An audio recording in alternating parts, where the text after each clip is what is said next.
दोस्तों, हिंदुस्तान की राजनीति बेहद गजब है। हिंदुस्तान की राजनीति में अलग अलग भाषाएं हैं, अलग अलग सियासी दल हैं, अलग अलग विचारधाराएं हैं। और अब एक और पार्टी हिंदुस्तान की राजनीति में आ गई है। बिहार में प्रशांत किशोर की पार्टी। प्रशांत किशोर ने तकरीबन 2 साल तक बिहार के अलग अलग गांवों का, अलग अलग ब्लॉक्स का, अलग अलग जिलों का दौरा किया और उसके बाद अपनी पार्टी लॉन्च कर दी। प्रशांत किशोर की यह पार्टी बिहार के विधानसभा चुनाव में अपने प्रत्याशी उतारेगी।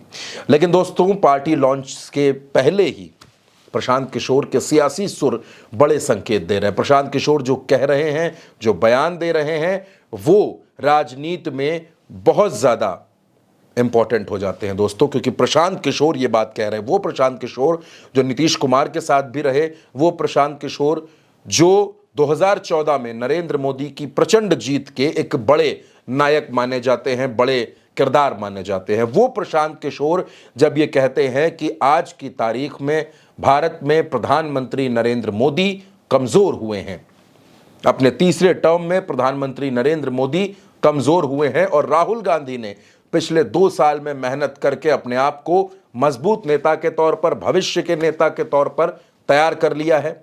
राहुल गांधी आज की तारीख में अपनी लीडरशिप को कांग्रेस में उन्होंने स्थापित कर दिया है और देश में राहुल गांधी एक चर्चा का विषय है। दोस्तों, ये बात प्रशांत किशोर कह रहे हैं। वो प्रशांत किशोर जो आंकड़ों के माहिर खिलाड़ी माने जाते हैं, वो प्रशांत किशोर जो पिछले 10 सालों में देश की राजनीति में अलग अलग राज्यों में, दिल्ली में, हर जगह चर्चा के केंद्रों में रहे। लोगों ने उनके बारे में खूब पढ़ा, खूब जानने की कोशिश की, वो खूब सर्च किए गए और प्रशांत किशोर के राजनीतिक मस्तिष्क यानी कि पॉलिटिकल ब्रेन की कई मौकों पर खूब तारीफ हुई।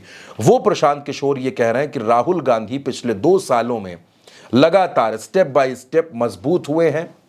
राहुल गांधी ने खुद को तैयार किया है और नरेंद्र मोदी, वो नरेंद्र मोदी जिनका सिक्का चलता था, जादू चलता था, पिछले 10 सालों में मोदी मोदी का शोर हुआ करता था, वो नरेंद्र मोदी जब तीसरे टर्म में 4 जून को नतीजा आया और 240 सीटों पर भारतीय जनता पार्टी सिमट गई, उसके बाद नरेंद्र मोदी की सरकार बैसाखियों के सहारे आ गई।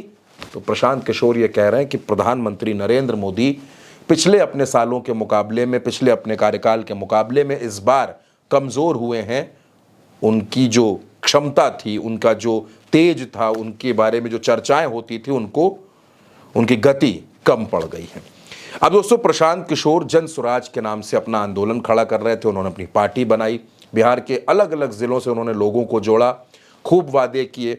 मैं आपको आश्वस्त कर रहा हूं, ये आखिरी पीढ़ी है बिहार की जो पढ़ाई और रोजगार के लिए मजबूरी में अपना घर परिवार छोड़कर बिहार से बाहर गया है। इस पीढ़ी के बाद कोई भी बिहार का लड़का, कोई भी बच्चा मजबूरी में बिहार छोड़कर बाहर मजदूरी करने के लिए नहीं जाएगा। दोस्तों, प्रशांत किशोर कहते हैं कि बिहार में 3 एस ऐसे हैं जो नीतीश कुमार को सत्ता से बेदखल कर देंगे। अब उसमें वो शराबबंदी को मानते हैं, उसमें वो सर्वे मानते हैं, जो जमीनों का सर्वे किया जा रहा है उसको भी मानते हैं और सुरक्षा को भी मानते हैं, तमाम समस्याएं मानते हैं। 3 एस, शराबबंदी, सर्वे और स्मार्ट मीटर, ये 3 आखिरी कील है नीतीश कुमार के राजनीतिक ताबूत में। ये सिरे से इनको साफ कर देगा। प्रशांत किशोर का कहना है कि बाढ़ एक ऐसी समस्या है जिससे नीतीश कुमार आज तक नहीं निपट पाए। लेकिन इन तमाम बातों के बीच में दोस्तों, जिस तरह से अपनी पार्टी को लॉन्च करने से पहले, महज 48 घंटे पहले प्रशांत किशोर एक बयान देते हैं कि राहुल गांधी मजबूत हो रहे हैं, पिछले 2 साल से मजबूत नेता के तौर पर उभर रहे हैं। तो अब दोस्तों, इस बयान के मायने निकालने की कोशिश हो रही है। आप समझने की कोशिश कीजिए कि नीतीश कुमार दिल्ली जाते हैं, जल्दी चुनाव कराने की बात करते हैं कि जल्दी चुनाव हो जाए और मैं विधानसभा भंग कर दूं, दिल्ली के साथ चुनाव हो जाए, पहले चुनाव करा लिया जाए और उसका फायदा ले लिया जाए। उसी बीच में प्रशांत किशोर की पार्टी पहले से लॉन्च होनी थी, 2 अक्टूबर को वो लॉन्च होती है और प्रशांत किशोर का ये स्टेटमेंट आता है। दोस्तों, हरियाणा के चुनावी मिजाज को देखकर और हरियाणा को भांपकर देश में कई नेताओं के सुर बदलने लगे हैं। वो नेता जो अलायंस में शामिल हैं, नीतीश कुमार, वो बीजेपी के राष्ट्रीय अध्यक्ष जेपी नड्डा से मिलने से इनकार कर देते हैं, नहीं मुलाकात करते हैं, दिल्ली चले जाते हैं। यानी दोस्तों, जो राजनीतिक सीन है, जो राजनीतिक स्थितियां बन रही हैं, वो बिल्कुल जुदा है। प्रशांत किशोर सरीखे लोग जो राजनीति को समझते हैं, राजनीति में आंकड़ों के खेल को समझते हैं, वो खुलकर राहुल गांधी की तारीफ कर रहे हैं। वो बता रहे हैं राहुल गांधी भविष्य के नेता हैं। तो ऐसे में दोस्तों, सवाल बेहद अहम है कि क्या वाकई राहुल गांधी ने खुद को लेकर जो लोगों का परसेप्शन था, राहुल गांधी के बारे में जो लोगों की मानसिकता बन गई थी, उसको बदल दिया है। और ये बदलाव आने वाले वक्त में कांग्रेस और राहुल गांधी दोनों के लिए फायदेमंद साबित होगा, क्योंकि हरियाणा का चुनाव खत्म होने के बाद दोस्तों बारी महाराष्ट्र और झारखंड की है। और प्रशांत किशोर जिन्होंने अपनी पॉलिटिकल पार्टी बनाई है, उनकी नज़र भी झारखंड पर है। कम से कम बिहार और झारखंड का जो हिस्सा जुड़ा हुआ है, जो इलाके जुड़े हुए हैं, वहाँ पर प्रशांत किशोर की नज़र ज़रूर होगी।